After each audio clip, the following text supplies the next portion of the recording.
At the door of the law, Franz Kafka. The keeper stands at the door of the law.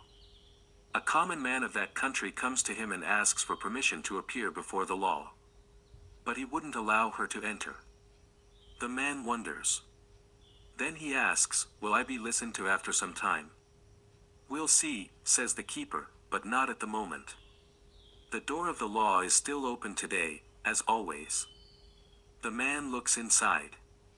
Seeing him do this, the keeper starts laughing. "In spite of my refusal, you are so eager to go in, then why don't you try it?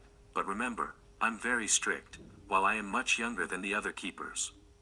Here, from room to room, there is a keeper at every door, and each keeper is more powerful than the other. I don't even have the courage to go in front of some." The man had never imagined that he would have to face so many difficulties in accessing the law. He believed that every man should have access to the law at all times. After a closer look at the fur coat keeper's sharp nose and long black beard, he decides to wait outside until he gets permission. The keeper lets him sit on a stool on one side of the door. He sits there for days. Even years go by.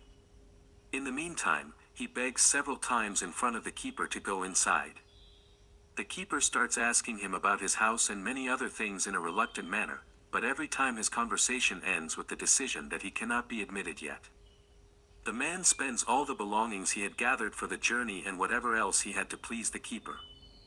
The keeper accepts everything from him as if he is doing him a favor. After years of looking at the keeper with hopeful eyes, he forgets about the other keepers. He sees the only obstacle in the way of reaching the law. The man curses his fate in a loud voice in his youth and then in a faint murmur when he grows old. He becomes like a child. Having gazed at the keeper for years, he learns about fleas hiding in his fur collar. He also flatters the fleas so that they turn the keeper's mind in his favor. Finally his eyes begin to respond. He doesn't realize that the world has really become darker than before, or that his eyes are deceiving him. But still he can feel the realm of light bursting from the door of the law amidst the darkness all around. He begins to feel death approaching. A question before he died, which had been haunting him after years of waiting, wants to ask the keeper. He calls the keeper with a gesture of his hand, because while sitting, his body has become so stiff that he is unable to get up even if he wants to.